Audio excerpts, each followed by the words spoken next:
call them the church fathers.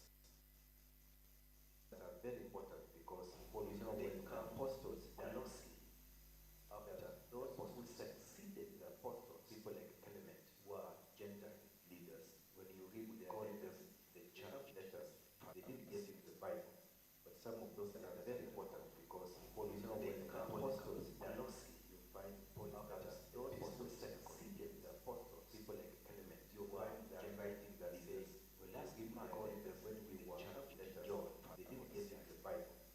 Some of those are very important. When you study that, you know when apostles closely, but most of them being those who succeeded the apostles, people like Clement, you find that writing that says, well, let's give my call them when we were church letters, John, didn't get into the Bible. God, some of those are very important. When you study that, you know when apostles closely, but that's why Peter gave apostles less than people like Clement, you find that writing that says, so that I don't go when we were dwell.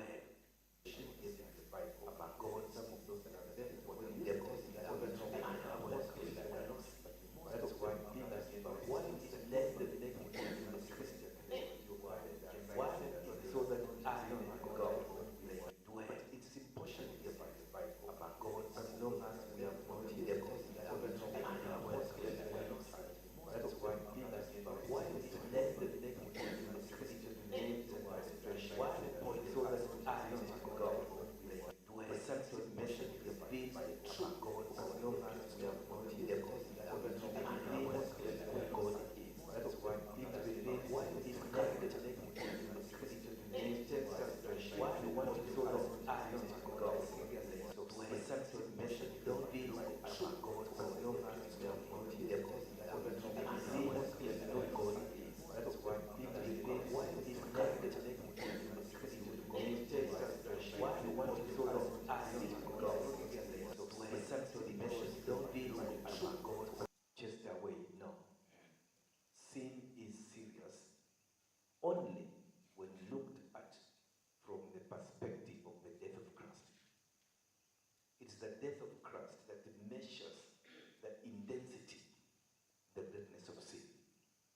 And in the sanctuary message, when he says, let the message, he was making an illustration to help man to see God's plan of salvation. And the God's plan of salvation is meant to make us marvel and humble. There is one writer called Martin Lloyd Jones. He was a medical doctor. He was a surgeon, but he turned and became a minister. He's one of the leading evangelical scholars. If you are a serious Bible scholar, you must be able to interact with him. In one of his books, he defines spirituality. He says spirituality is the measure of man's amazement at the grace of God. And that amazement that you have when you look at the cross of Christ, that amazement, the measure of that amazement, that which electrifies us, can be described as our spirituality. There's a difference between spirituality and the religious life. A religious person is just a good man. He keeps the law and is satisfied with his religious things. But the spiritual man goes beyond that. That's why Paul told the Galatians, if your brother falls in sin, you who are spiritual, not you who are religious, you who are spiritual, restore him. And when you look at the sanctuary, we see God's plan to restore man. The Holy Spirit designed the sanctuary to help us understand the plan of salvation. If you read Hebrews 9 verse 8, if you read it, you'll find, I think I'm happy that they sometimes flash it there. In Hebrews 9, Paul says the Holy Spirit designed the sanctuary to help us understand God's plan of salvation. Let me see. The problem with humanity is that when they are given an illustration, they begin looking, they focus on the very thing and they forget the very lesson that's intended to be learned. Paul says in Hebrews, by the way, Hebrews is a letter that Paul wrote to the audience that was Hebrew. They were Jews. They had become Christians and they were reverting back to Judaism. They were being told by their family members, you made a mistake to leave the sanctuary services, to offer gods and all that, and then to follow this man called Jesus. Come back! So they were in danger of reverting back. So Paul wrote to them a letter. We call it Paul, the Epistle of the Hebrews. Now, we are not sure whether it is Paul who wrote. Some people say it is Priscilla who wrote. If it is true, she is the only woman that wrote it. Others say Luke. Others say it is so and so. We don't know who wrote it. One of the reasons why it gives us a challenge is because the Greek used there is so pure, so nicely put compared to elsewhere. But many scholars believe that it is Paul who wrote it, but he didn't write it in Greek. He wrote it in Hebrew, because he was writing to the Hebrew Christians. But it is Luke who translated it into Greek. That's what we believe. But in that form, he speaks about the sanctuary. He says the Holy Ghost, this signifies that the way into the holiest, this is a sanctuary language, of all, was not yet made manifest. Which means there was a time it had not yet been clear why as the first tabernacle was yet standing. It is after Christ came that that way became very clear. The problem that the Jews had is that they emphasized on the building, on the furniture, on the rituals. So the more accurate you are in the ritual, the more acceptable you are to the Lord. For example, they would say, if you came quietly and then you sat down and then you did it accurately, then you are acceptable to God. So there was on the building, on the furniture, on the rituals. You remember in Matthew 24, when they took Christ around the building, in Matthew 24, should be verse 1. You can give it to me, for me to see over there. I'm just giving you the danger that the Jews made. Matthew 24, I think verse 1. It says, Jesus went out and they departed from the temple. And they say his disciples came to him to show him the buildings of the temple. Why were they showing him? Because they were proud of the architectural design of the temple. For them, the architectural design and the buildings was greater than what the building was pointing to. So they took him around, and you know in verse 2 what he said. When you read verse 2, Jesus said to them, do you see all these buildings and the architectural design that you are proud about? I want to tell you one thing. There shall not be left here one stone upon another. That's a metaphor in the building, which means complete destruction. And then nothing will remain that shall not be thrown down. And it disturbed the disciples. What we are saying is that by that time, their emphasis was on the building, on the furniture, on the rituals, rather than that which it was. And then you know what happened?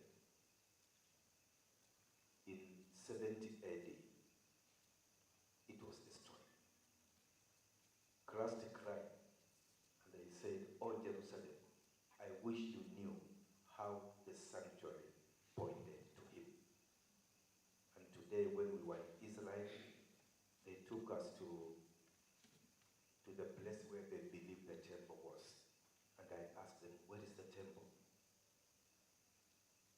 looked at me, they took time to answer.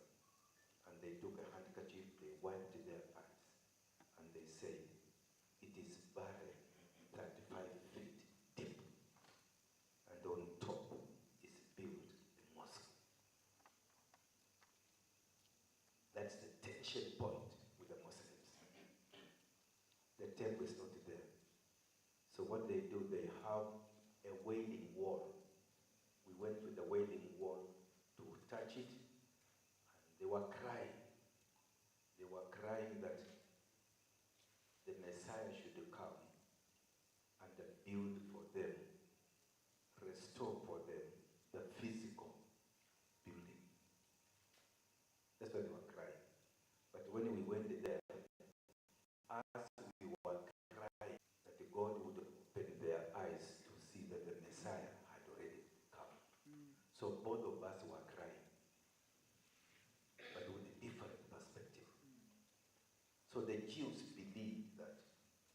But while the Jews do that, Satan has also deceived us. Our emphasis on the sanctuary, where the Jews emphasized on the architectural design of the sanctuary on earth. But we have also done the same. When we talk of the sanctuary in heaven, our emphasis is on the architectural design. We have transferred it to heaven, but we describe the architectural design, the furniture, and the rituals. I want you to know that the emphasis of the sanctuary were not the architectural design. It was not meant to show us how heaven looks like. I want you to know that when you read the Bible, especially the last book of the Bible, the Revelation, and the visions of how heaven looks like.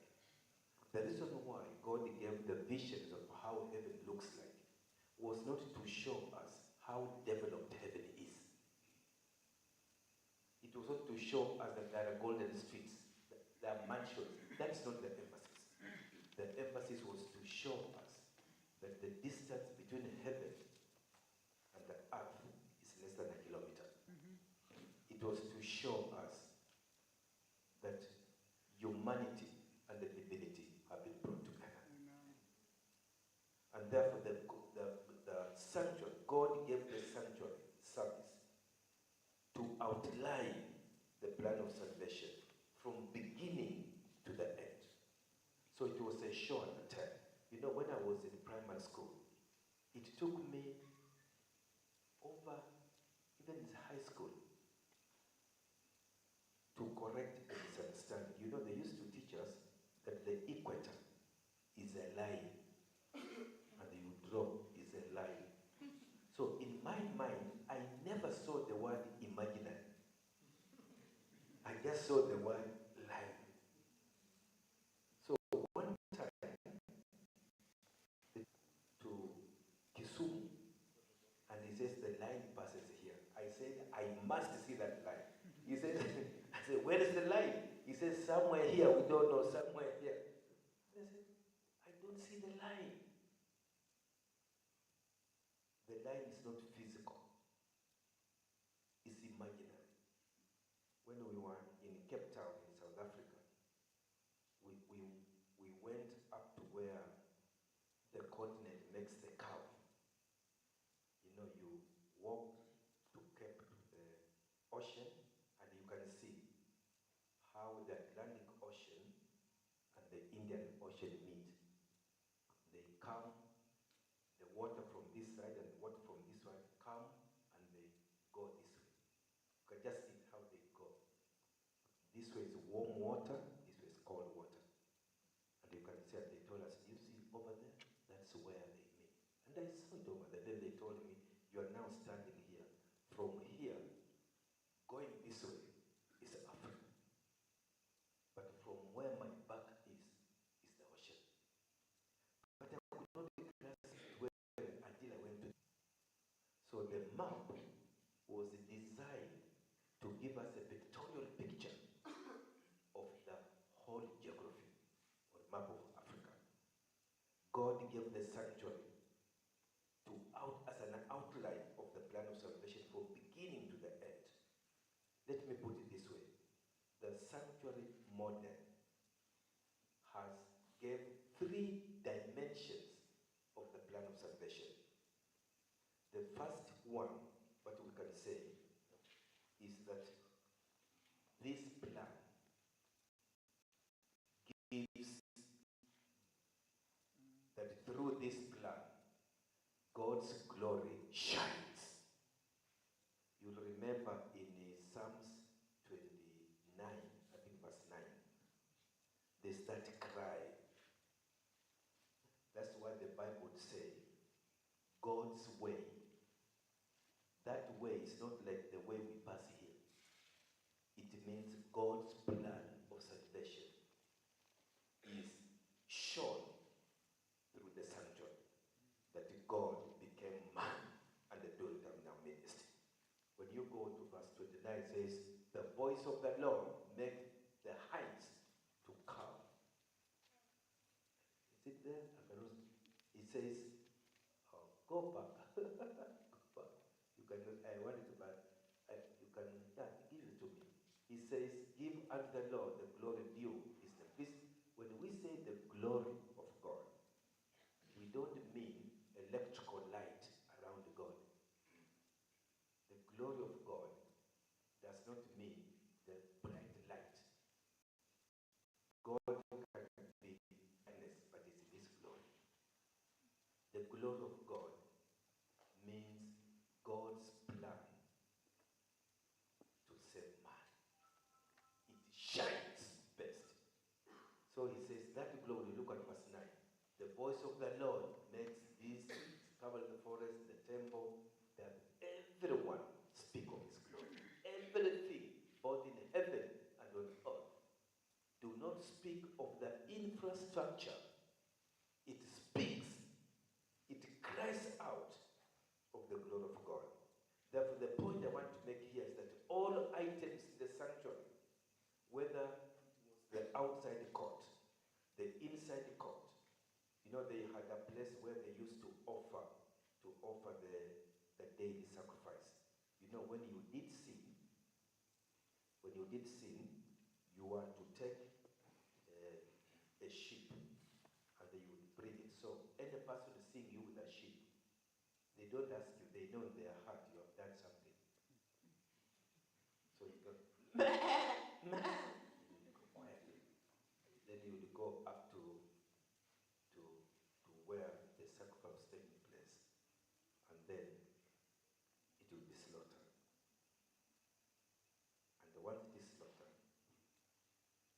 the heart would say, it is over.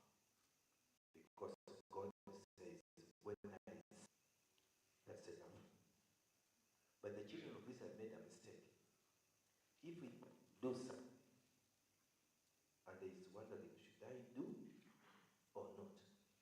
Should I do? Or so Satan will deceive him and ask him, how many sheep do you have at home? I have 3 left. So I have 3 chances. So he would do, and then he goes and brings 1 sheep and he tells God, did you say that once I give you the sheep is over? So God came and said, this is not what I meant. You cannot solve me by bringing up this. And therefore, that's why Paul says, by giving this sacrifice, it could not completely clear away sin.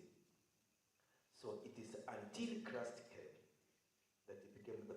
So they would bring the sheep, and then they would slaughter it. And after slaughtering it, the priest who was doing it was required by law to eat part of that meat. Take a little piece, you roast it, and then you eat. I think it is in, let me give this, the sin offering that was being offered at Leviticus chapter 6. Leviticus chapter 6. I want you to read verse 25. Leviticus, I think it should be chapter 6, verse 25. It says, look at verse 25. The Lord spoke to Moses. No. Leviticus 6, verse 25. Speak unto Aaron say, this is the law of the sin offering. In the place where the burnt offering is killed, shall the sin offering be killed before the Lord, because it is holy. Go to verse 26. Then he says in verse 26, the priest that offers it for sin shall do it. Huh? Shall eat it.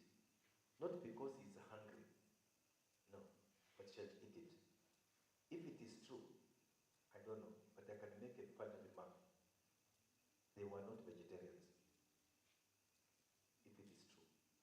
But he says they shall eat it. The reason why they were eating is not because of food, it's because they were identifying themselves with the sinner. As a picture that when Christ will come, he will identify himself with humanity. So he says, in the holy shall it be eaten, in the court of the tabernacle of the congregation. So everything the sanctuary was pointing to, it was pointing that God will come and become partaker. The way the priest ate a piece to identify himself with the sinner, will come and identify himself with humanity. So the sanctuary service, it was meant to point to the gospel of Christ. We can divide the plan of salvation into three. Phase 1, we can call it the promise. Phase 2, we can call it the fulfillment. And the phase 3, reality. From Adam all through to when Christ was born, the gospel was preached as a promise. From the time Christ was born to the time he died on the cross, around that 3 years, the gospel was a reality. That's why you hear John saying, behold the Lamb of God that taketh away the sin of the world. It is in John chapter 1, verse 29. You can give them that. It's a very powerful text. So when Christ came, they saw him as a fulfillment of the lamb of the sanctuary service. When you look at John, the next day, John saw Jesus come to him. And they look at what it says, behold the Lamb of God, which takes away the sin. Please remember, it is not capital, it is not plural, it is singular. Jesus did not come to take away the plural. He came for the singular. The sin of the world is one. The sin of the world is not adultery. The sin of the world is not murder. The sin of the world is not hatred. The sin of the world is one. And that's the one that Christ came to take. Who takes away the sin, singular. Please don't add S. That one, only Christ could take it away. When you read Paul, he says, the wages of sin, singular. It's not talking about the actions you do. The actions you do, the consequences may be physical suffering, but that's not what Christ did. Paul is talking about. Paul is talking of the wages of sin, singular. Never confuse it. Let me make this illustration. If the president of Kenya, being a Christian, wants to finish cigarette smoking, and he sends the military and the police to every kiosk and the shop, and they gather all cigarettes and everything, and they burns them. And they report and they say, no more is left. We have finished. Can the president say, no more smoking? No. As long as the farmer is still planting it, that job they have done is zero. If you want to finish smoking, don't finish it from the shops. Go and stop the farming. If you want to deal with the sin, that's the one Christ came to uproot. That's why it says he takes away. The sin of the world is what?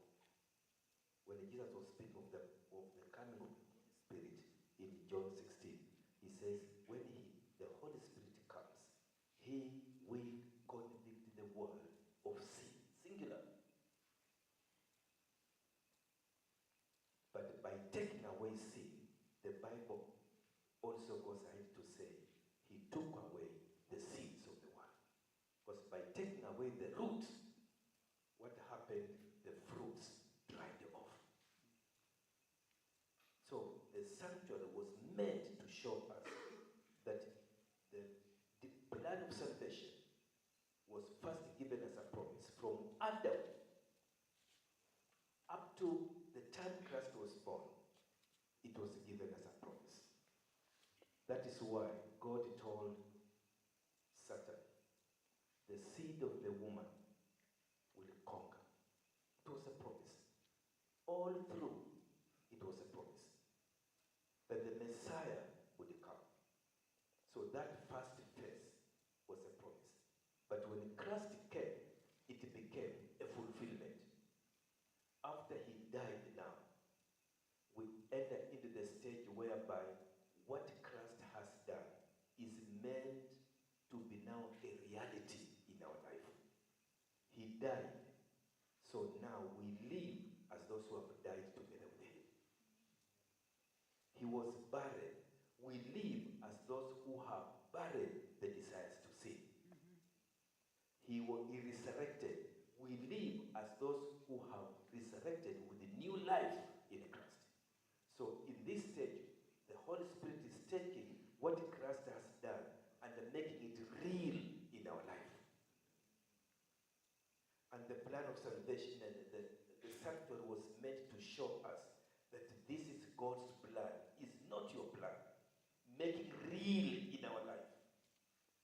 When you read Romans chapter 3 verse 21, he says, the righteousness of God has now been revealed in Christ Jesus.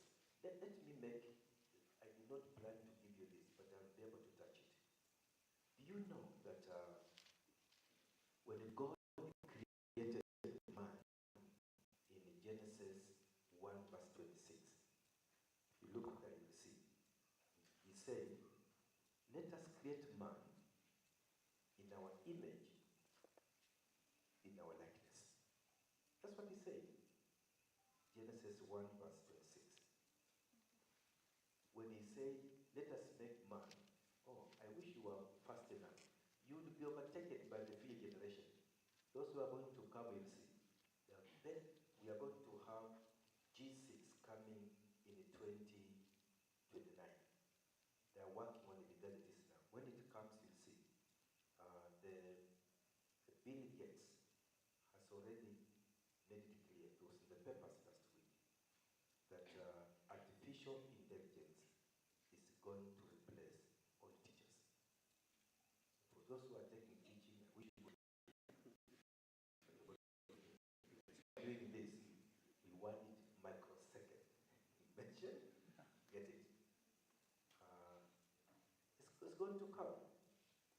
The G6 coming, but he has already warned. Most of their jobs are going to be laid aside by artificial intelligence. So those who are taking their major go towards artificial intelligence will be marketable. But let us leave that one. God says, let us make man in our image, after our likeness. Please, the word, let us, our likeness, does not mean there were men talking. It doesn't mean like that. If you go to verse 27, it will warn you. So God created man, not in there, but in what? In his. Hebrew language, God speaks in plural, but it's one. It is called plural of majesty. So go back to verse 26. A God who has to console ceases to be God. Go back to verse 26. Quickly, please. In verse 26, it says, let us create him. Why? I want you to get this statement. so that he may have dominion over the fish of the sea. Man was created not so that he may have two legs like God, no, but so that he may have capacity to rule like God rules the universe. So this planet, the ruler was Adam. Adam was our head for this planet. When Satan came and tempted Adam, the law of God took effect. The law of God says, whoever defeats you becomes your master. So when Adam fell, he handed over this dominion in this world. He handed it over to Satan. So Satan became legally our legal representative. So that during the time of Job, if they had a meeting in heaven and all angels have come, the one who would represent us there would be Satan. Because and the God cannot chase him away, because his law says whoever defeats you becomes your master. So legally, Satan took over this planet. That is why when he was tempting Christ in Luke chapter 4, please quickly look at Luke chapter 4. Luke chapter 4 verse 5. Look at what Luke says. Luke says the devil took him up to a high mountain. Please, we went to the mount of temptation. We went there. It is high, not as high. What is like over there? We went there, up there is flat. So they were taking us around. But the one who was taking us there is not even a Christian. He just told us in a very funny way, alisema, hawa jamaa walikuwa hapa. Jamaa gani? Hawa jamaa walikuwa. Hawa jamaa gani? Sema wajui, huyo mnamwita Yesu, yeye alikuwa hapa na huyo mjamaa mwingine anaitwa Shetani. Hapa ndio walikuwa wanaishi. Then he said, hata huyo Yesu akafanya akamsukuma tu na mkono hivi kwenda. Ya kago upande ule. So when I left there, I discovered that Jesus was right. Blessed are those who believe without seeing. He took him to a high mountain. Look at what he did. Satan showed him all the kingdoms of the world in a moment of time. In what capacity was he showing him? If I come to your room and I show people all your bedroom, where are you? It means I've taken over.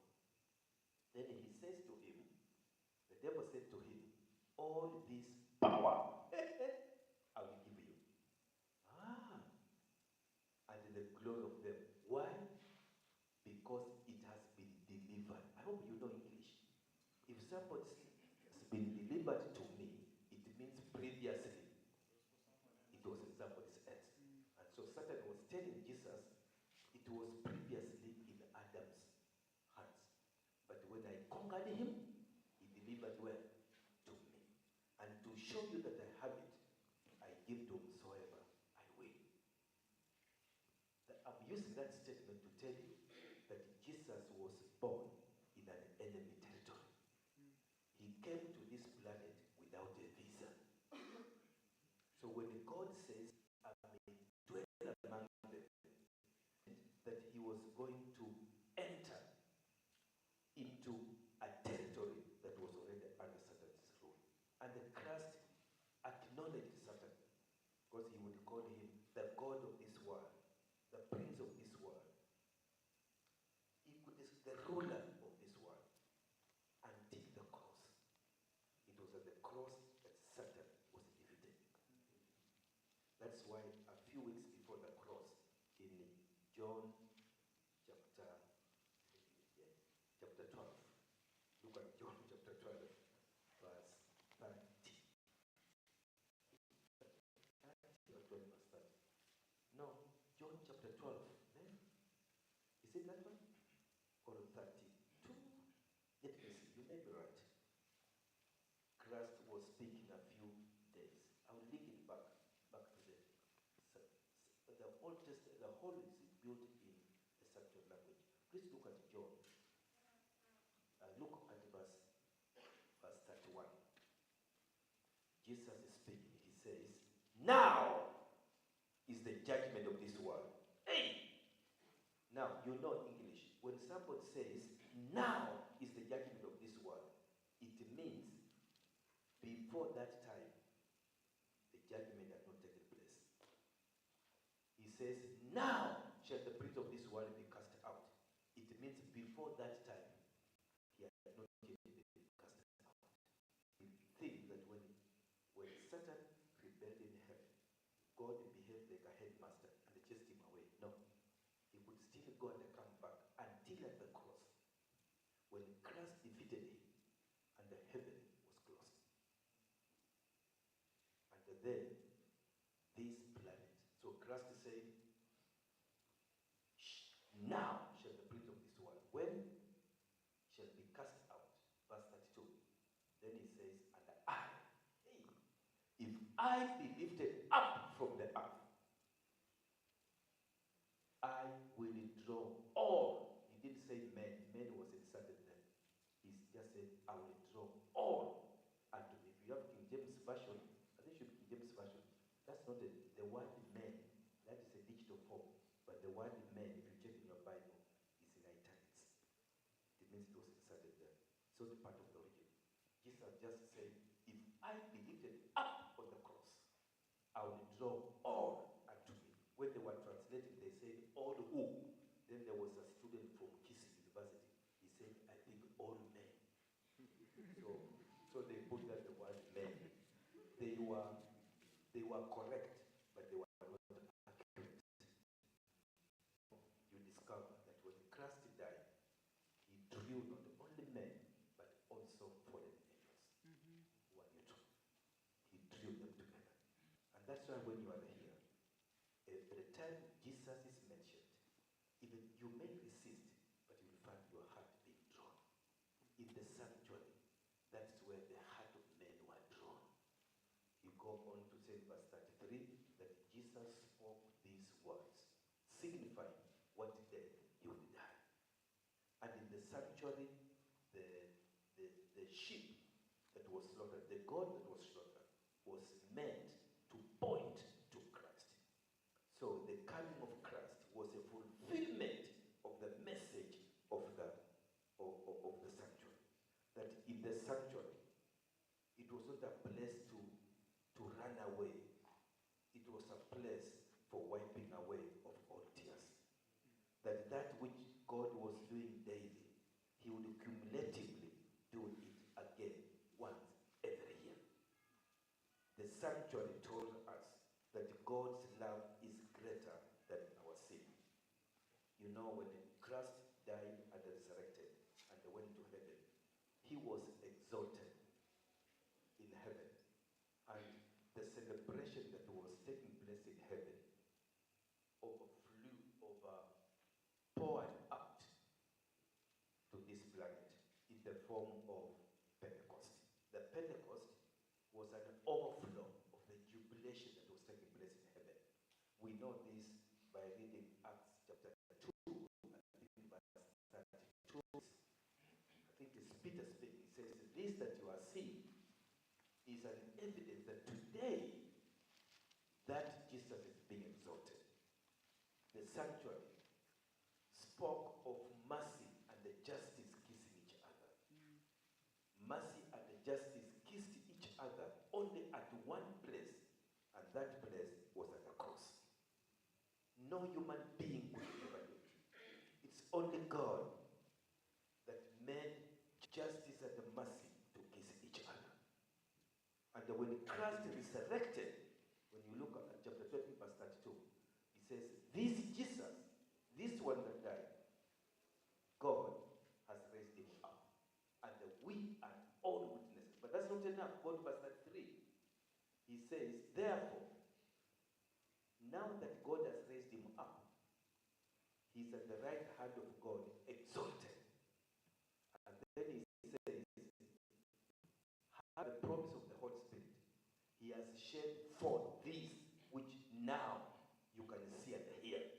So he said, Pentecost, you can go ahead if you want in 236. Pentecost was an affirmation that exaltation has taken place. My brothers and sisters, I want to let you know that the sanctuary was good news of what God would do to save humanity. The sanctuary was meant to give the children of Israel the peace that God is faithful. But because they missed it, instead of looking at what it was pointing to, they became dry.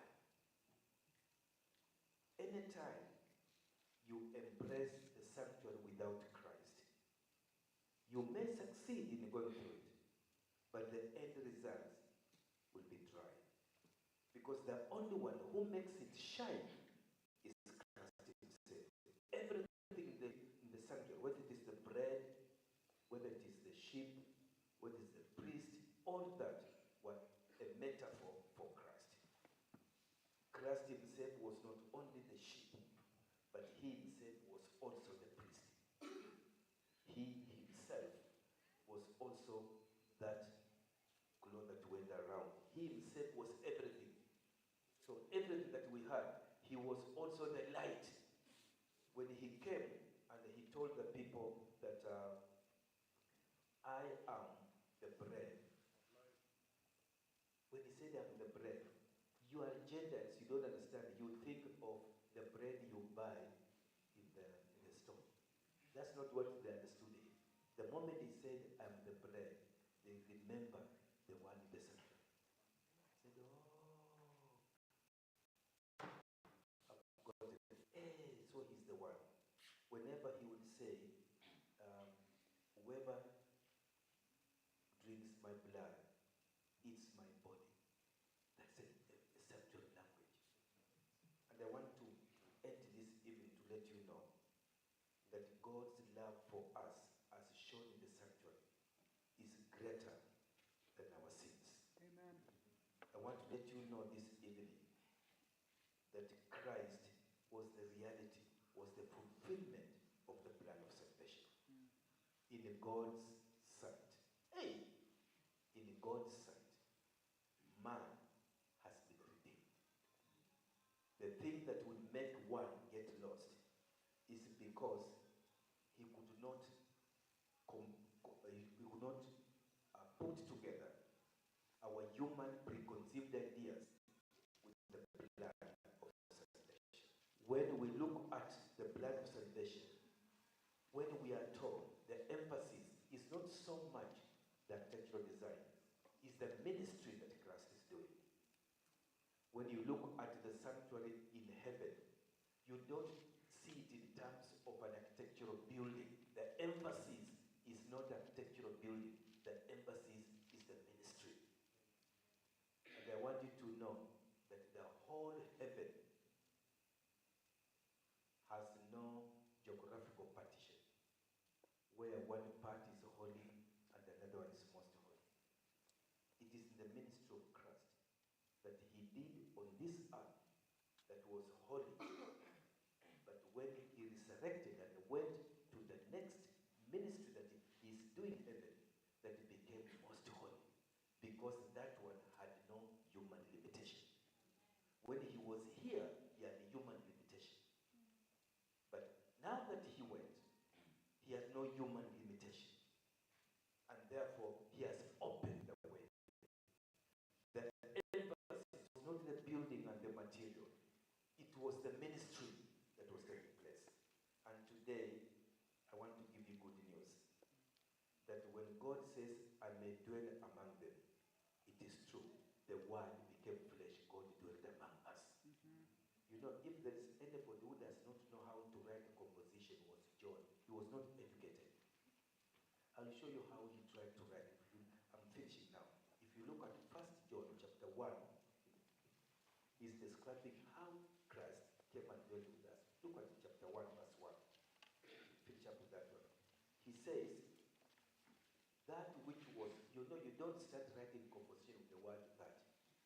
But look at the way John says, I don't care whether I'm accurate or not, but there's a point I want to give you. Which one? That which was from the beginning, that which we had, that which our eyes, that which we looked upon, that which we handled, that is trying, is like a person who cannot speak. bus that got an accident, and it's the only one that came out.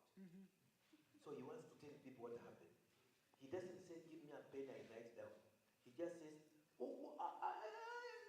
even if people are laughing, but there's a point he wants to give of what he saw. So John here is saying, it is true, God came and dwelt among us. How we saw him is using the 5 senses of the body. We saw him, we touched him, we looked on him, we handled him, we felt him. And I told you in the beginning, incarnation was irreversible. God became permanently a member of the human family. And therefore John says, when God says, and I dwell in them, I want to give you good news as you go today. Of all the creation species, we are the most highly exalted. God's love for us is greater than smoking. If you think you are too tough for God, you wait. If you are seated there and you think you are too tough for God, you wait. It may come when you are getting married or when you have children. Then one day, you will remember what Pastor Marikas told you. When God stands to speak, the whole heaven keeps quiet. That's why they say, when you enter into the sanctuary, into the temple, be quiet. It's not physical quietness of closing the mouth, because you can close the mouth, but there is noise in the head.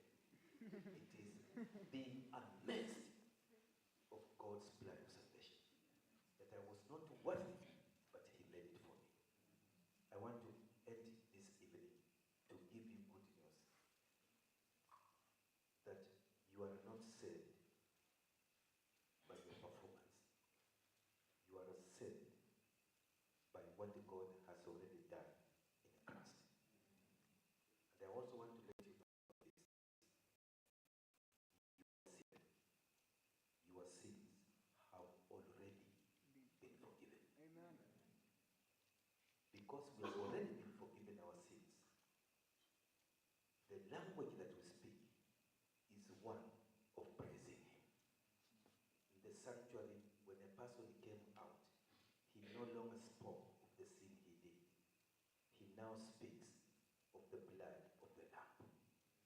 When Adam was given a skin to put on, he did not change it.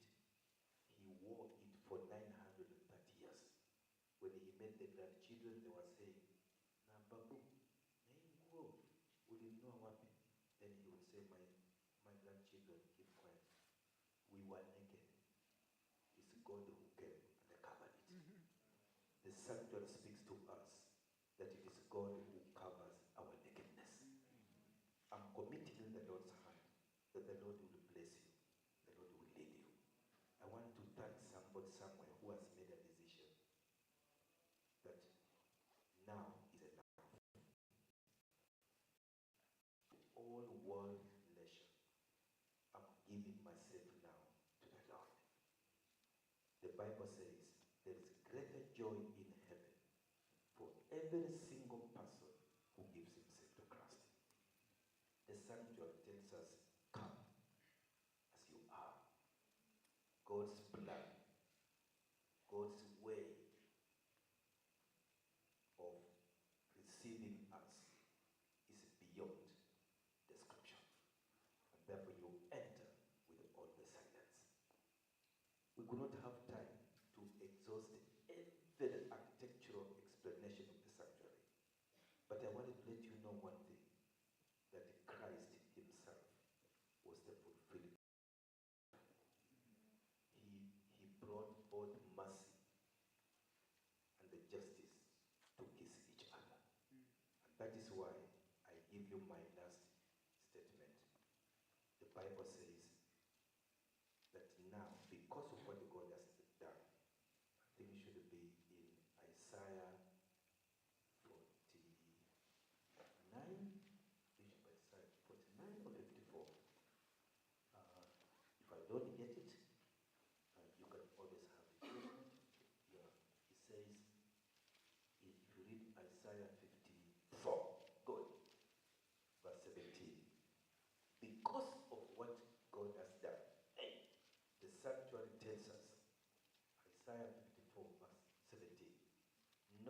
weapon that is formed against you shall prosper.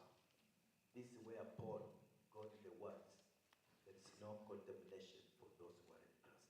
This is where he got it from. He says, and every tongue that shall rise against you in judgment, you know what you will do? You will condemn it. Why? Because this is the heritage of the servants of the Lord, that is of me, says the Lord. May the Lord lead you. May the Lord open your eyes, so that from here when you go, those who laugh at you, those who have nicknamed you, will be able to say, no, this man has a boldness that cannot be captured anywhere. Amen. I want to make a prayer now. I know there's somebody. This morning, I was praying for my sister Deborah. I prayed for that father that is sick in the hospital. I saw he's under oxygen. But the Bible says God is a great physician. Amen. But beyond that, I know there's somebody who would like us to pray together. I want to invite you to stand up together with me, so that as I pray this prayer will be able to speed over to each one of us. This prayer will be able to anoint us, so that we can be able to speak like Paul. Nothing will separate me from the love of God in Christ. I want to go a step further, as I did some time back. I know there are those who joined us. I want to stand here as I give my last prayer. Maybe there's somebody, one person, who is saying, Pastor, you have come from marathon, but I feel the Holy Spirit has been speaking to me. I'm tired of the life I'm leading. I want the reality of God's love to be upon me. Maybe there is somebody who is saying, Pastor, I would even love you dedicate me in this prayer. If there's anybody like that, as they play that song softly, I want you to come as I take my Bible, because I want to commit you in the Lord's Prayer. I want the Lord himself to anoint you to reverse all that the Satan has done. If there's anyone among you, if I get even one or two, I would say, glory to God. If there's any that would like to come, walk and come to me over here. As I hold my Bible, I want to dedicate you in the hands of God. The Bible says you are safe in his hands. Amen. Jesus said, whoever comes to me, I will never cast him away. And you study the Bible, not even one did Christ ever cast away. Amen. Is there one, just one, who would like to come? Come as we play that song. Remember those